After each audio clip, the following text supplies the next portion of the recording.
Please be aware that True Crime by the Book may discuss topics, share opinions, and use language that could be disturbing or offensive to some listeners. Listener discretion is advised.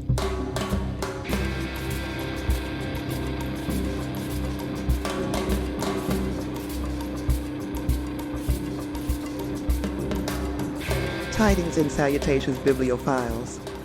Welcome to episode 19 of True Crime by the Book, a podcast where we talk about all kinds of shit, and lately, not a lot of books. But hey, I'm Tasha Pierce, your host, the librarian, and today is another one of those days where I don't have a book to talk about because I'm trying to hold on to my cash and my sanity in, I guess, what we can call these trying times that we are living in right now. I hope this finds everyone doing well. I hope we have all done what we could to help flatten the curve wherever we are on the planet. And today I'm going to tell you a story. I guess we could call it a tale from the hood. And I've got a recent review from, I believe it was Murders and Mysteries. Give me a second and let me find out the true name of our reviewer. Okay, so that was Mysteries and True Crime. That was the name of the reviewer, and thank you so much for your very kind review. One of the things that was mentioned in that review was that I have street cred, and that's kind of, that's funny to me. There are people who are from where I'm from in Gary, Indiana, who will say, oh, Tasha ain't got no street cred.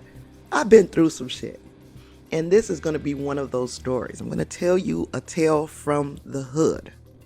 Tasha, in her younger days, maybe 10, 12 years ago. And matter of fact, we'll just say it was 2011 because that's when this story kind of took place.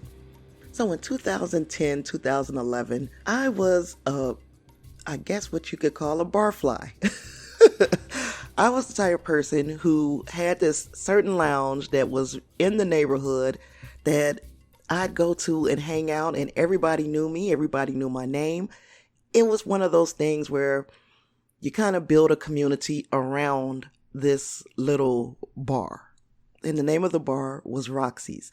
And I hung out at Roxy's for everything. And when I say everything, I mean everything. I watched my football there. I watched my basketball there. We did karaoke. We had a poetry night. We did everything. And it all just kind of centered around Roxy's. So if you will, I am the social butterfly who is always there. And if I'm not there, people look for me. Okay. And it's the same. There are other people who, if they weren't there, I look for them. On one particular night, and I can't remember if it was after a Monday night game or the day after that Monday night game. Whatever the case, I'm a Bears fan. Love Chicago Bears. And the proximity of Chicago to Gary, Indiana is just like it makes Gary a suburb of Chicago. So yes, there's an Indianapolis team, the Indianapolis Colts. I wasn't down with the Colts. I'm down with the Bears. Okay, so there was one night after the festivities were kind of winding down at Roxy's and the crowd was kind of thinning out at the place. And a guy came in. Actually, two guys, but one of the guys, big football player looking guy. You know, I'm kind of attracted to those big guys like that. So he comes in and I'm still doing my social butterfly thing. I'm up dancing and after some time of him being there, he came and he introduced himself to me and he said, "My name is Robert. What's your name?" And I told him my name. And then he says to me, "Yeah, these are nights that I kind of live for because I play for the Chicago Bears." Now, I just told you that I am die hard, especially at this time. I'm not so much anymore because I've moved to Houston and everything that we get here in Houston is about the Texans. But that's okay. Because at this time, I'm still in the region and I'm like, "No, you don't. You don't play for the Bears." And he's like, "How are you going to tell me that I don't play for the Bears?" Blah, blah, blah. And then I started naming names and positions. And I'm like, "So what position do you play if you play for the Bears? And he said, well, actually, I'm on the practice team. Well, the practice team is not the Bears, but attractive enough guy, fits everything, but you just walked up to me and pretty much lied to me to get a conversation started. But I still was kind of, feeling him. We talked for a little while. And after some time, I was like, oh, look at the time, gotta go. Because, at this time I had a high school age son at home. So, yep, gotta go. So, he's saying, well, my friend here is who drove, and I kind of want to make the night last a little longer. I want to, talk to you some more. And can you take me home? Because I rode with my friend. And I said, well, where is home? Because if home was on that little stretch of road, it took me about 4 minutes to get from my home to Roxy's driving. If his home was within that 4 minutes, maybe would have taken me out of the way, maybe 5 minutes, I might have taken him home. Not to my home, to his home. But okay, so he said he lived in Griffith. And the way Gary is set up, there's a lot of Gary. And then on the other side of Gary, there is Griffith. So that's a city away. So I basically said, well, no, I won't be taking you home because that is far out of the way from where I'm going. I'm going directly up the street, so I cannot take you home. You better catch your friend before he leaves. He said, well, can we at least exchange numbers? So we exchanged phone numbers. Now I've got Robert's number, and I don't know how he got home. I'm pretty sure he rode with his friend, but I left. So now a couple of days pass, and Robert calls. And he's like, what are you doing? What you doing tonight? Are you getting out? And I'm like, well, no, this time I was not getting out that evening. I was going to stay at home. So he was like, well, okay, well, you're going to watch the football game on Sunday. And of course, I'm going to watch the football game on Sunday. He said, well, let's make plans to watch the game together. I said, that's splendid, beautiful, brilliant. I watched the game up at Roxy's. So if you want to meet me there around game time, great, because you'll just be part of the crowd at that time. Sunday rolls around. And when Sunday rolled around, he called and he said, you still watching the game today? And I said, of course I'm watching the game, going up to Roxy's in a little bit. He's like, well, right now I'm at a bar called the Copper Penny. Would you like to come to the Copper Penny to watch the game with me? Now, I have already told this man what my plans were, and it had nothing to do with going to any bar called the Copper Penny. And I'm going to tell you about the Copper Penny. I told you Roxy's is 4 minutes away from my home. Then there's where he wanted to go, which is he lived in Griffith, which is 20-something minutes away from my home, maybe even more. The Copper Penny is in a city called Hammond on the other side of Griffith. So if I didn't want to drive 20 minutes to take you home to Griffith, what the hell made you think that I was going to drive all the way to Hammond to watch the football game with you? Again, I kind of reiterated, hey, I always watch the game at Roxy's. If I didn't show up, things would be a little weird. I'm going to watch the game at Roxy's. If you get a break, if you leave the Copper Penny, that's where you'll find me. So, didn't go out with him that day. But I'm starting to realize that this guy wants me to do an awful lot of work to talk to him. And I'm a lazy bitch. I'm not doing that kind of work to get acquainted with any man. I'm just not. He has to do some of the work. I'm sorry. So he called me again, maybe a couple days later, and was like, he's going to Pepe's. Pepe's is in Griffith, the city that he said he lived in. But I'm like, well, I do karaoke because Pepe's is known for having their karaoke sets, and a lot of people, it's a well-known place. But I do karaoke right up the street 4 minutes away at Roxy. So I'm like, well, no. So then this guy kind of gets pissed at me and tells me how I'm really not all that and I'm not that hot and blah, blah, blah. And I'm like, well, that's Fine. I'm glad you feel that way. And I'm glad you let me know that you feel that way, because now don't call me anymore. And that's really it. That was my experience with Robert. Okay, so maybe a week or so goes by. And at this time I'm working in casino. So, it's a bunch of old ladies sitting around and cackling with each other about current events in the news. Now, I had been hearing about a young lady named Jennifer Kocsis. And Jennifer Kocsis was, at the time, 37 years old. So she was, in my age range, a little bit younger than me. And she came up missing after going to Pepe's on a karaoke night.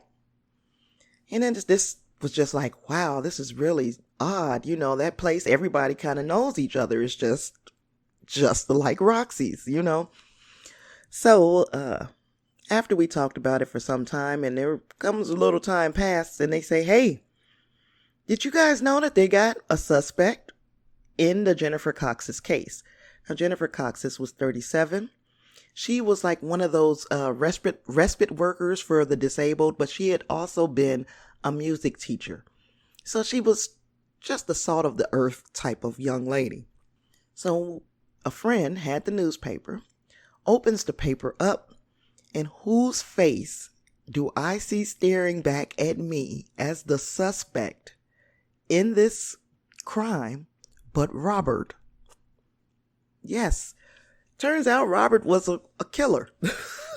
But let's get into it, and it's not anywhere near funny. It's just how I felt like I dodged a bullet at that time. As we got into what exactly happened to Jennifer Kocsis, it was like this is his MO, and there's no telling how many times he has used this MO to get women. He gets to Pepe's with a friend. And I'm going to try to avoid saying friends' names and other names because a lot of these people I know. So he gets to Pepe's in Griffith with a friend, and he is pretty much harassing a lot of the women there. But he's basically being really, really upfront about it. Like, let's go home and fuck. Let's go home and fuck. Well, these women were like using each other or helping one another to kind of get rid of Robert until he gets to Jennifer. Jennifer came into Pepe's a little later than usual, but she definitely wanted to sing one song before the night was over. So she gets there, she puts her name on the list, and she gets her song in because that's what all of us are there for, right? Well, Robert at that time started to chat her up. And according to witnesses, he asked her to give him a ride home because his friend was leaving. So the friend really did leave, and this is actually a gentleman that I am familiar with. I don't really know him, but not a bad guy. Friend did leave. So now Robert stayed and was kind of stranded at Pepe's. Well, Jennifer said, well, where do you live? He told her he lived near her in Griffith. She said, well, sure, I'll give you a ride, And after the thing turned out, the party was over, everybody's going their separate ways. The surveillance cameras did show Jennifer and Robert leaving together. Now, the next time anyone sees Jennifer, she's deceased.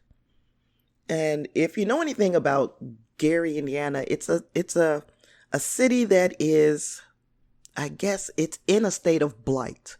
There are so many, just literally hundreds, probably thousands of abandoned houses and buildings that are just an accident waiting to happen. These buildings being there are attracting crime to these areas. And I lived in the Glen Park area. I grew up in the Glen Park area. I lived at that time in the Miller area. But in the Glen Park area, there's the Glen Park West Side and the Glen Park East Side. In the east side of Glen Park, so a lot of blight, a lot faster than the west side. I don't know why. But on the east side of Glen Park, there is a school that was abandoned. And that is where the remains of Jennifer Kocsis were found. She was badly beaten, bloodied, half clothed. She had been raped and murdered, and in a brutal fashion. So Robert, at this time, is the suspect and the likely perpetrator. But let's tell how he got away with it for just a little while. He did get away with it for just a little while until the police were able to trace back this particular still image of him and Jennifer leaving Peppies together. He kind of freaked out because, of course, he did not drive because he had Jennifer driving. So what it turns out is he overpowered her in the vehicle, had her to drive to this abandoned school building where he raped and killed her. Then he called his girlfriend. Yes, this piece of shit has a girlfriend the whole time.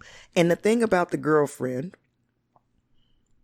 is she is very close to my family.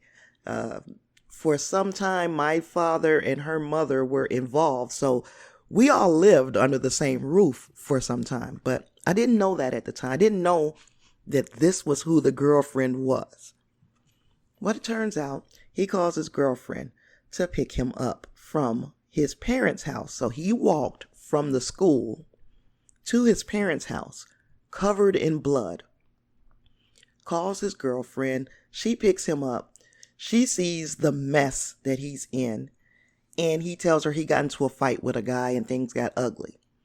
But you're completely covered in blood. This ain't no regular fight. A regular fight, you might get some of somebody's blood. Like if I punch you really good in the nose and your nose starts bleeding, now I've got some of your blood on me, but I'm not completely covered in your blood. This was complete covered. So she picks him up. And she takes him to her house temporarily.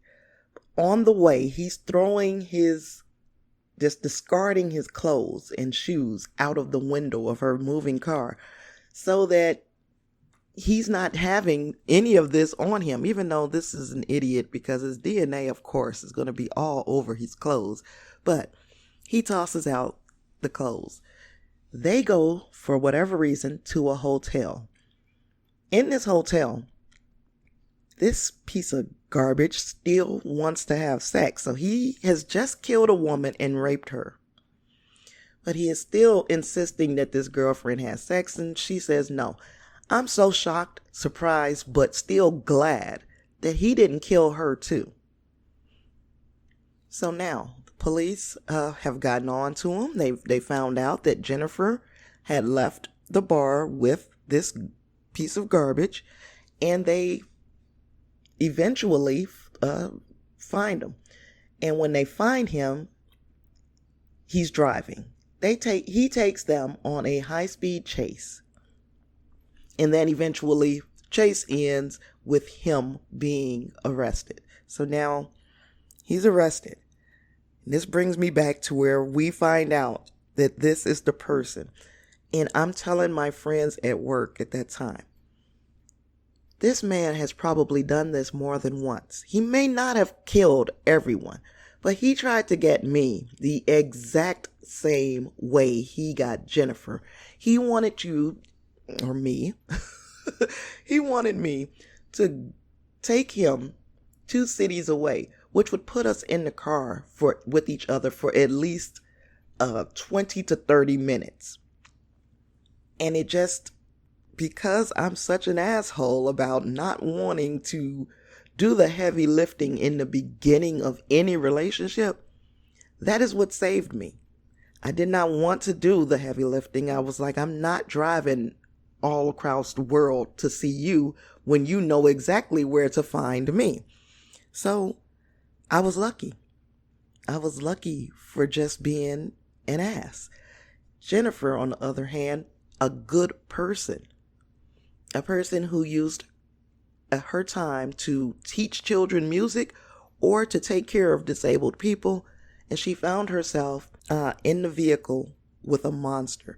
They said that her teeth were embedded in the metal of her own vehicle because he must have bounced her head off of her car a couple of times. He really brutalized this woman. Now, coming back, now this thing is starting to flesh out. We're starting to know what type of person this Robert Louis III was. But he had a witness, or he had an alibi. And the alibi was the girlfriend, who I also know, who I will not name. She helped him burn stuff. She helped him try to burn the keys to Jennifer's car. After she found out that, and this was all during the trial, by the way, she defended him until she found out that he was actually a married man. That's right. He's a married man. I don't know his wife, and I really wouldn't bring her or their children. They have 3 children. I won't bring them into it. But once his quote unquote girlfriend found out about the wife, then she started singing like a bird. As it turns out, Robert was convicted of the murder of Jennifer Kocsis, and thankfully not the murder of Latasha Pierce. But he was convicted and sentenced to life in prison. That sentence actually did get turned over to 88 years, I believe, because of some stupid slip up or mishap with the trial judge. So the trial judge made some type of error, and it was in his language that caused them to be able to appeal the life imprisonment conviction and have it overturned to 88 years. But I think it's safe to say that we're not going to have to worry about this Robert Louis III ever again. But I think that it is safe to say that he's not the only person out there who uses this type of way to get to a woman. He kind of appeals to your vanity, tells you how good you look and all of this stuff, and then becomes somebody who needs to be saved. He needs a ride home. That ride home, ladies, could be the last ride we take in our lives. So be vigilant. Keep your eyes open. And if a man got to the club or to the bar or wherever you are, he can get home. There are too many other ways. This was, of course, before Uber or Lyft had already taken off the way that it has now. But if he got to the bar, he can get his ass home. Do not take a man that you just met home. This is not to say Jennifer was wrong. Jennifer was a good person. Jennifer hadn't been through enough shit probably in her life to imagine or dream that this could happen to her. And to be honest, I didn't imagine or dream that this thing could happen. But when I think back on how many times he tried to get me out of a comfortable setting where people know me to go to a place where I'm not well known at all, to be pretty much alone with him, it is mind-boggling. And then after I kind of kept shrugging him off, like, you know where I'm at, you know. Then he got really ugly with me and telling me how I'm not that hot and all of this stuff. That is a person who had a plan and And I foiled his plan. I fucked his plan up by not just following along. So this is another one of those stories and how I could have been the victim of what I believe is either a serial rapist or a serial killer. And I have got way more stories than this. This is just one of many things that I've experienced in my life. And honestly, I guess mysteries and true crime is correct. I have that street cred. These things are things that I have kind of been one situation away from being a victim. I've been a victim of a lot of crimes, but not these big ones like this. This one, I was one situation away from being one of his victims. And that situation was, if I would have just said, you know what, I got 20 minutes. I'll take you home. It really would have taken 40 minutes because I would have had to come back. But the bottom line is, please, if a grown man makes it to the bar, he can make it home. He can get there. He can get there. If he really puts his mind to it, he does not need you to take him home. And of course, even still, after we went back to Roxy's and told, the guys, hey, that guy that was in here that said he played for the Bears, that's who killed that young lady over at Pepe's. And everybody said, I got a bad feeling from him when he walked in. I got a bad feeling from him when he walked in. Or after he told you that Bears bit, I got a bad feeling about that dude anyway. I didn't get that strong of a vibe, but I got enough of a vibe. It's like, he's a liar. He's a liar. He would be somebody who you would just pass time with. But I didn't know that I was standing in the face of someone who was capable of committing such a heinous act. And Jennifer Kocsis paid for her kindness with her life. And that, ladies and gentlemen, is going to be my episode for today. It's a little short, but it's a true crime tale, and it is a tale from the hood. And of course, moving forward, I will give you more tales from the hood. I've told you guys all about my horrible experience with domestic abuse. I told you guys now about this experience with a person who kind of stood in my face and plotted to do me harm, I guess. And he definitely was plotting because he used the exact same techniques to kill Jennifer. All right. And that's it. That's it for this week. I'm going to try to get a book read. I just haven't been feeling it. And the book that I really need to get behind me, the book and the docuseries, is The Most Dangerous Animal. So we will be going into that. I think I will tell the story based more on the docuseries, because then I don't have to concentrate on, I can just watch. Again, I told you, I'm a lazy chick. But that's it. That's all. If you've got any stories, your own personal tale from the hood, submit that to me. I would love, love, love to tell your story as well. I'd also like any feedback, any comments. You can send it to me at tcbytb@gmail.com. That's tcbytb@gmail.com. You can also find me on social media at tcbytb on all the things. You can give me a donation if you got it. It ain't tricking if you got it. You can do that. There will be links on my website at tcbytb.com, or you can find it at patreon.com/tcbytb. I have got nothing else for you this week. We're going to look forward to getting The Most Dangerous Animal behind us. We're going to put that in our review next week. Thank you so much for listening, and be safe, be still, be well, and wash your damn hands. Later, bookworms.